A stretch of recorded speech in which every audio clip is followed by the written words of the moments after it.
and welcome to Atop the Fourth Wall, where bad comics burn. The prequel trilogy ends today with Revenge of the Sith. Star Wars Prequels Month, of course, is not ending yet. We've still got another episode next week. Assuming the schedule slippage with these doesn't push this into June or something. Revenge of the Sith is almost universally regarded as the only one of the prequel trilogy that's good, the one that people will argue is still worthy of watching. Attack of the Clones is hit or miss among fans when it comes to viewing orders, as in how to show Star Wars movies to people who have never seen them. They'll go something like episodes 4 to 5, then 2 to 3, then 6, but Revenge of the Sith is the one that people insist is still worthy of standing alongside the original trilogy. Do I agree? No, not really. In addition to the problems we've already discussed with the other two, we have a whole new problems with it for a variety of reasons. That is not to say that it isn't entertaining, though. Like I said last week, if I ever feel like rewatching the prequels, which is rare admittedly, Revenge of the Sith is the one I'll go to. A lot of that has to do with Darth Sidious, who's finally allowed to let loose and just go full ham. And since the prequels have always had this problem of actors delivering lines flatly and restrained, it's so nice to finally have someone just devour the scenery. It's also the moodiest of the prequels, having a more consistent tone throughout that befits a story with a tragic ending. The final lightsaber duel, while it has its problems, finally has the emotional core that I've been seeking with the others. Like the other two films, there's a good movie in here that just needed some revisions and it would have been great. However, there are of course all the new issues with it. It kind of feels like there's a laziness in things, like it's just trying to get from scene to scene, but then you also have to find a way to cram in a lot of important events to reach a very specific endpoint. A common comparison point between the prequel and sequel trilogies is that the prequels had a plan while the sequels didn't seem to. Thing is, though, of course there was a plan for the prequels, because they had to get to where things were in A New Hope. Anakin has to become Darth Vader. The Empire has to rise. The Jedi have to be killed. The question is, do they actually do a good job of fulfilling that plan? And in my opinion, no they don't. But hey, it's still an entertaining ride along the way, and these videos keep being insanely long, so we should just get started. So let's dig into Star Wars Episode 3, Revenge of the Sith, and try to break down exactly where things went wrong.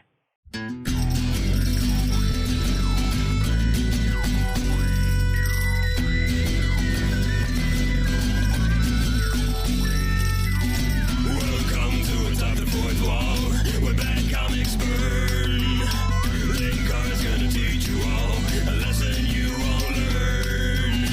Brodsky, you're not the smartest. Life out, you're not an artist. Anyone who's had a bad comic published, it could be your turn.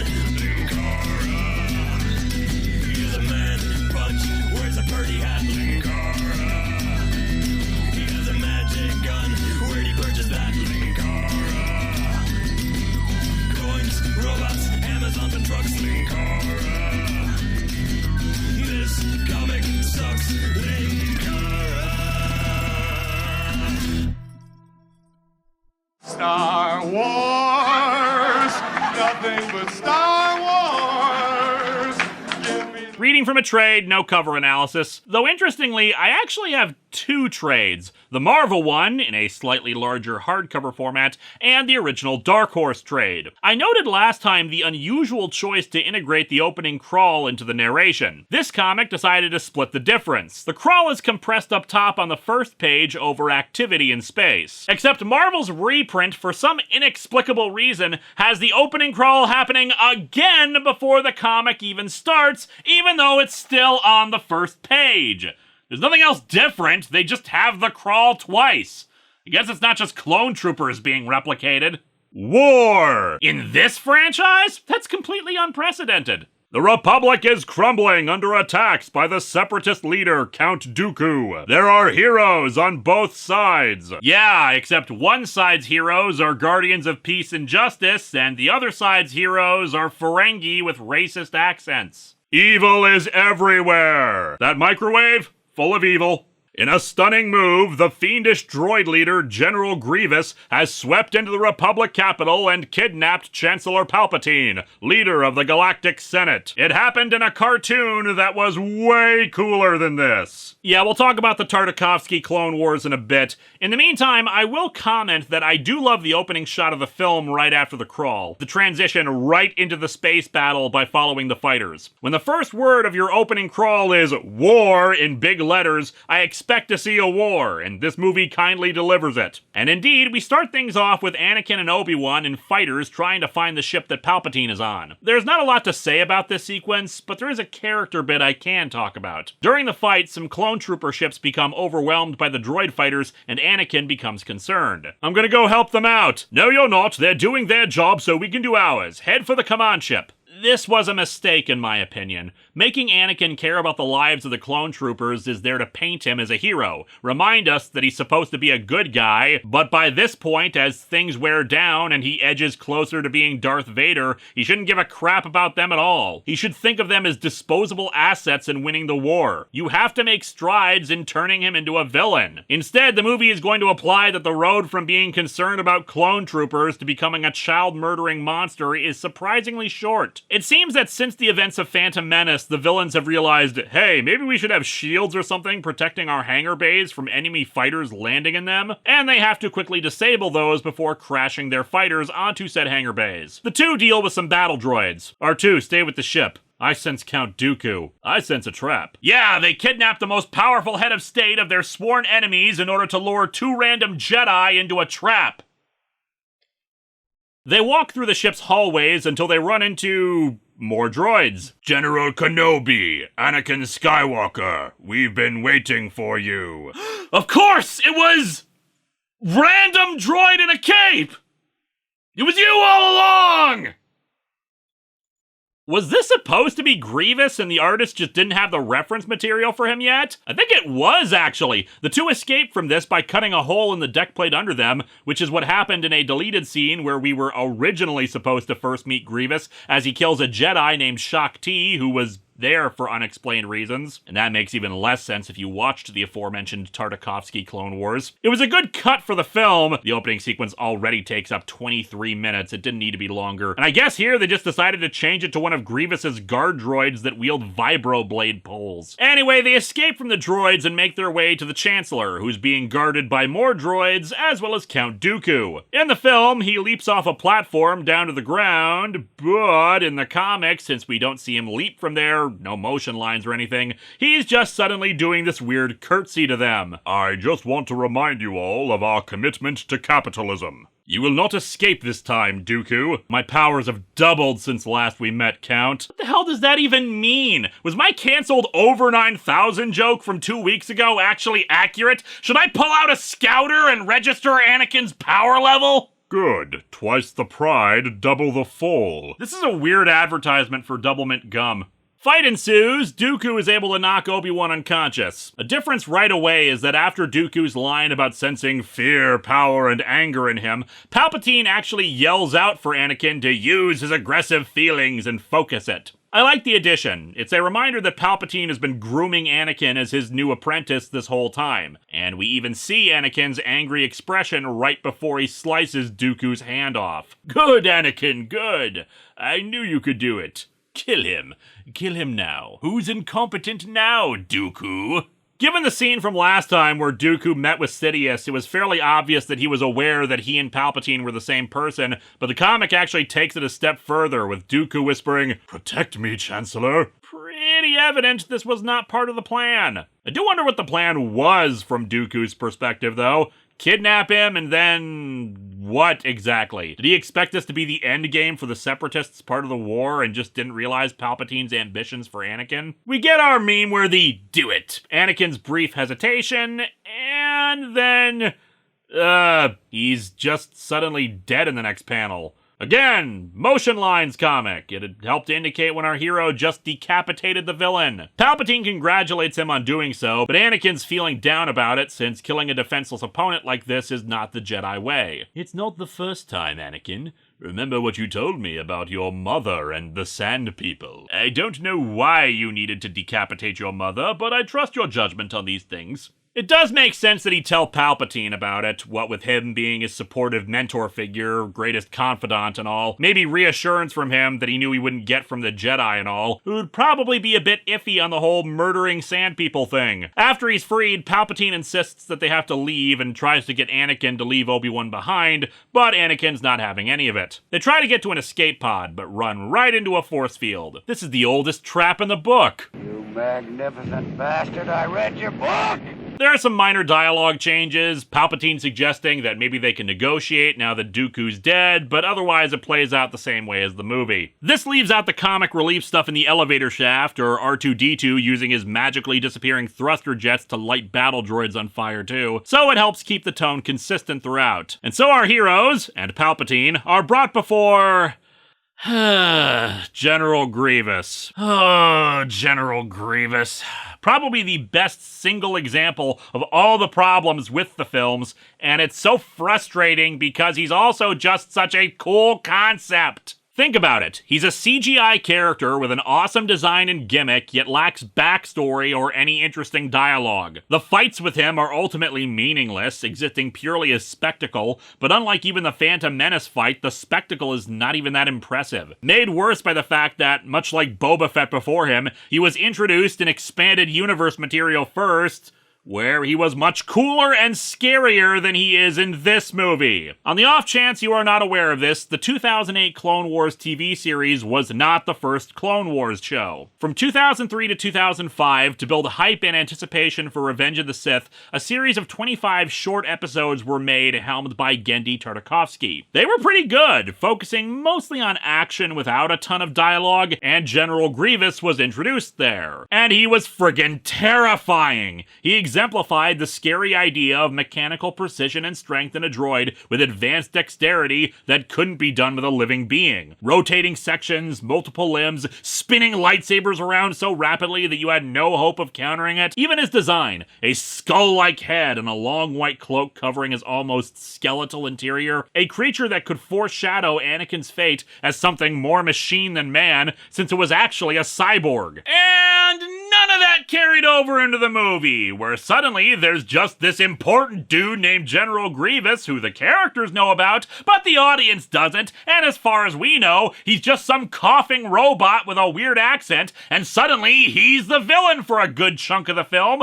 because we decided to get rid of Dooku, the villain from the last movie, in the first 15 minutes! The movie tells us not a goddamn thing about him. At least Dooku, for all his own flaws as a character, had a backstory as a former Jedi. Here's an idea. If you really want to foreshadow Vader while also preserving the image of Anakin as a good guy until later, have him spare Dooku, our heroes escape the ship, but Dooku decides after such a terrible defeat to upgrade himself. Turn Dooku into General Grievous, maybe encouraged to do it after Sidious spurns him, claiming that to be defeated in such a manner makes him a weak and ineffectual apprentice or the like. Oh, and the comic actually leaves out that he has a collection of lightsabers from fallen Jedi like trophies. Sure, it shows that he has lightsabers, but he doesn't say, "This will make a fine addition to my collection," and all that. But whatever, Obi-Wan and Anakin use the Force to retrieve their sabers and escape. In the ensuing fight, a droid reports that the ship has been damaged in the battle and is falling out of orbit. Deciding that with all the lightsabers and vibroblades, things are getting a bit stuffy on the bridge,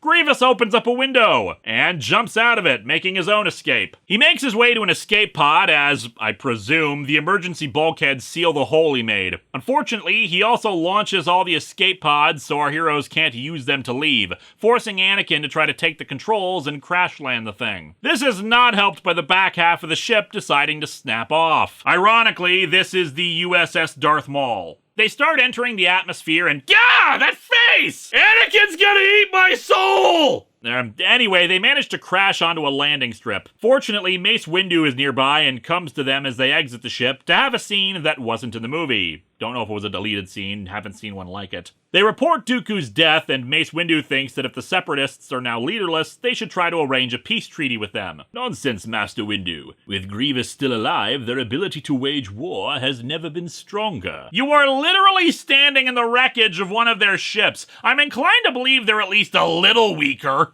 Obi-Wan heads off to brief the Jedi Council while Anakin schmoozes with Senator Organa, aka Leia's future adoptive father. In the movie, their dialogue is pretty much removed to focus on R2 and 3PO for a moment, but it's good to have it here. The end of Count Dooku will surely bring an end to this war, and an end to the Chancellor's draconian security measures. It is admittedly a bit of a tell, don't show kind of thing, because we don't know what these draconian security measures actually are, but what it is establishing is some people growing upset with things that the Chancellor is doing.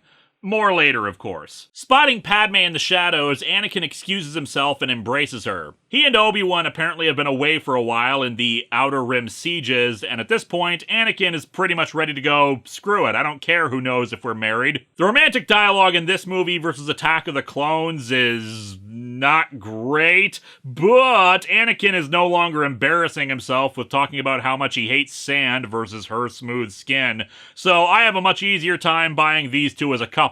Padme says she won't let him give up his life as a Jedi for her, then tearfully admits that she's pregnant.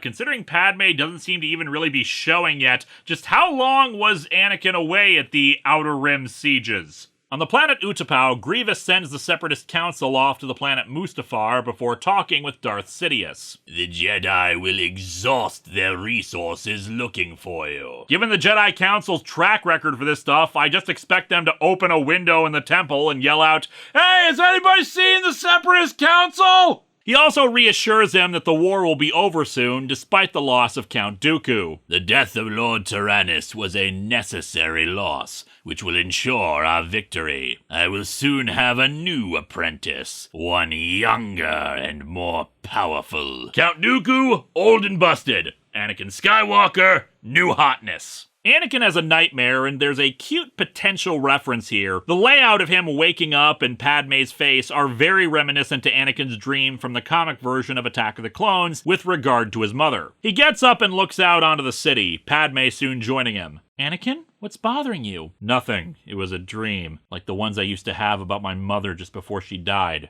It was about you. Jeez, I wonder how many sand people I'm gonna have to kill this time. He says the dream was about her dying in childbirth. Well, considering the only thing we see of it is her screaming, "Help me, Anakin!" seems more likely she's just pissed off during it and wants him to force choke the doctors who keep telling her to breathe and push. She tries to reassure him that it was just a dream, but then again, it's hard to do so when the last time he had dreams of someone in horrible pain and anguish, she ended up tortured to death and all. This baby will change our lives. I doubt the Queen will continue to allow me to serve in the Senate. What the hell is with Naboo? They elect teenagers to their highest office, they have no standing military forces to defend against attack, and apparently they don't believe in friggin' daycare services! At best, I can believe her having a kid would lead to scandal, but when the hell have we ever seen paparazzi in this universe? I mean, just saying, she was already a well-known, outspoken senator who was frequently the target of assassination attempts. If there were any sneaky reporters, the relationship would have been discovered by now. Concerned about the Jedi Council finding out, she wonders if Obi-Wan could help them somehow. Have you told him anything? No, but he's your best friend. He must suspect something. He's still on the council. Don't tell him anything. Geez, a few hours ago, you were all gung-ho to reveal it to the galaxy, but now you're all, don't trust my best friend or tell him anything.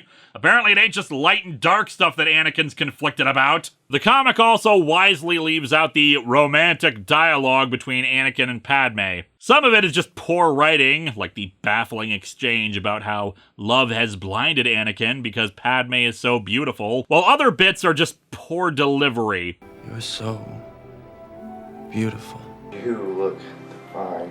The next scene where Anakin consults Yoda about his premonitions is sadly cut. It serves the purpose of Anakin looking for help and reassurances from a trusted mentor figure in the Jedi, and only getting Yoda to say, "Look, death is a part of life and you just gotta accept it." While I'm iffy about Yoda saying, "Don't mourn them since they become part of the Force," his more important lesson was that the fear of loss is a path to the dark side, making you more desperate and greedy to hold on to someone instead of accepting what is beyond our control. However, it's a hollow sentiment because of course Anakin can't just accept that the woman he passionately loves so much will be lost. I mean, just remember how emotional he got about her. You're so beautiful. My boat.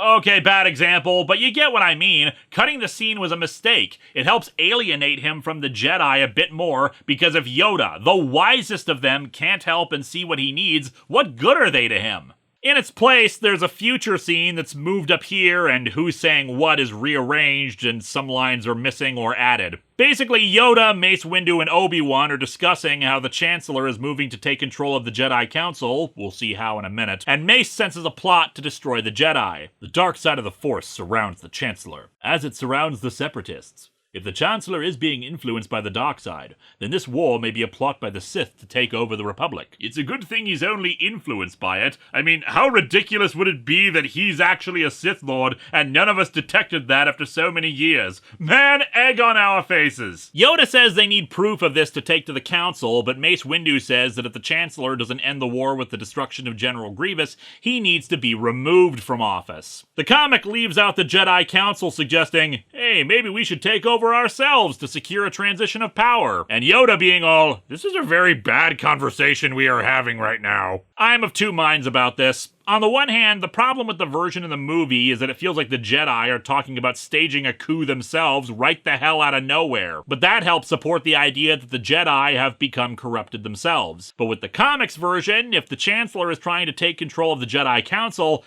that's a bigger warning sign about him.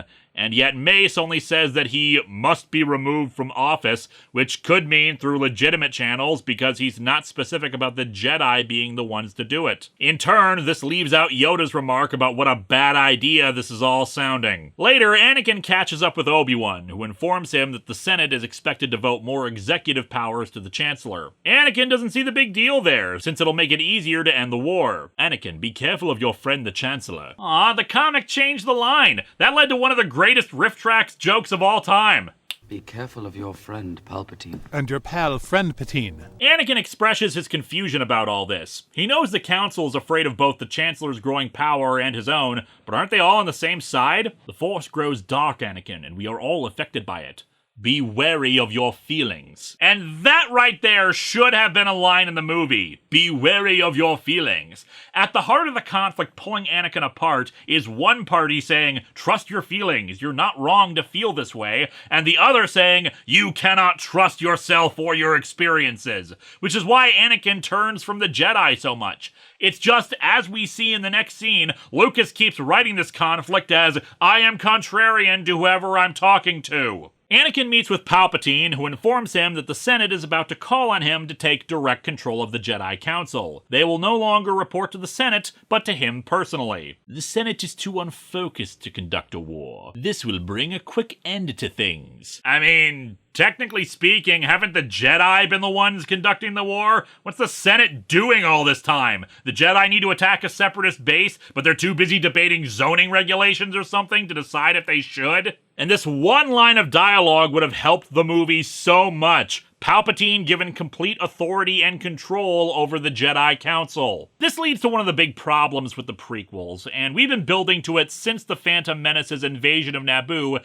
and having to be told that the people are starving and suffering. With the rise of the Empire, we only see things from the perspective of, for lack of a better term, the aristocracy. The higher-ups and politicians are the ones we focus on. We don't see how freedoms begin being taken away, how this is becoming a totalitarian state. We are told it is becoming one by the Chancellor getting new powers, but what new powers? What new authority is he exercising? Are we seeing clone troopers on every street corner? Do we see regular citizens getting harassed for no reason? Do we see a conflict between the Jedi and said troopers that would lead to growing mistrust? Are the younglings being taken from the Jedi and put in cages and tortured, forced to accept Sith doctrine? Corrupt businessmen and military officials getting kickbacks and benefits from the oligarchy? Aliens getting less rights and bigoted chanting over not enough humans in positions of power? No, we are told that the Chancellor having more power is bad, and that's it. Why is living under the Empire a bad thing? Why are they so quick to accept the Jedi are bad guys? People keep telling me in spin-off media the public was growing distrustful of the Jedi, but we never see anybody in the films like that. We just have to take their word for it that things are getting worse all the time, that the war is causing so much pain and problems that the Senate is gleefully handing more power to the Chancellor to try to bring things to a swifter end. Yet even the kidnapping of the Chancellor is not shown in the film itself. The enemy forces penetrating what should be the most heavily fortified position in the Republic, the seat of power itself, and we only see things distantly from on high. Was there any devastation wrought upon Coruscant in this attack? Damned if I know, we never see anything like that. Business as usual from outside everybody's giant windows. Even the Tartakovsky Clone Wars, which actually showed the kidnapping of Palpatine, lacked any civilian presence during this attack. You'd think it was one big model city with automated trains as the only indication there might be any other life on this planet. But while the comic still doesn't shift the focus down to show the rise of the Empire from the civilian perspective, it's at least giving us something as to why everyone is growing distrustful of Palpatine, what these new powers actually mean. Direct control of the Jedi Council? At that point, they effectively become his army as opposed to the Republic's. And after 2 movies of them liking Palpatine and working with him fine, not suspicious of him whatsoever, in this one, it's suddenly just, be wary of Palpatine because shut up. Anyway, let's get back to that contrarian thing. With Obi-Wan, he was all, dude, why shouldn't we trust the Chancellor with this power? It'll end the war quicker. And now that Palpatine tells him he's doing this, suddenly Anakin's all, the Council isn't really in the mood for more amendments. Later, he's gonna do this again. Basically, until Palpatine reveals himself, almost every conversation Anakin has between the Jedi and Palpatine, he's always on the opposite side of the people he's talking to for seemingly no reason. At least, that's how it is in the movie. In the comic, things play out a little differently. In the movie, Palpatine just appoints Anakin as his representative on the Jedi Council, and that's that. Instead, in the comic, we get a continuation of what was started in Attack of the Clones. Palpatine boosts him up, talks about how proud he is of Anakin's accomplishment and power, before leading into his misgivings about the Jedi. I fear the Jedi. The Council keeps pushing for more control. They're shrouded in secrecy and obsessed with maintaining their autonomy. Both sides are planting the seeds of doubt in Anakin about the other, but the difference is that Palpatine has actually been supportive of Anakin, whereas every conversation Anakin has with the Jedi has been about their own distrust or telling him not to believe in what he feels. And speaking of stuff that should have been in the movie, we have a deleted scene next. Padme is given the shaft in Revenge of the Sith, where she mostly exists to be pregnant, be worried, or be choked to death. This deleted scene, however, shows her talking with Senator Organa and Mon Mothma, who was also a senator at the time, about how concerned they are about how things are going with Palpatine's growing executive power. Do you think Palpatine will dismantle the Senate? Why bother? As a practical matter, the Senate no longer exists. Weird that it took him 20 years to officially dissolve it then. They are worried about the fact that their own rhetoric sounds a lot like the Separatists, Padme even expressing shock because of how Palpatine used to be a close friend and advisor. Not only is it a reminder that Padme had her own agency and history throughout the prequels, but this is basically setting the stage for the foundation of the rebellion. Having Padme be a part of that is good, and I have no idea why it was left out. Pacing reasons maybe, since there are a lot of talky scenes in this one, but it would help break up all the scenes of Anakin arguing with people, since there are like 3 in a row. Speaking of, the Jedi Council meets with Anakin. While they reluctantly approve of his placement on the Council, they don't grant him the rank of Master. What? How can you do this? I'm more powerful than any of you. How can I be on the Council and not be a Master? You ever stop and think about the fact that one of the things that drove Anakin off the rails was just that he got denied a promotion that he hadn't earned?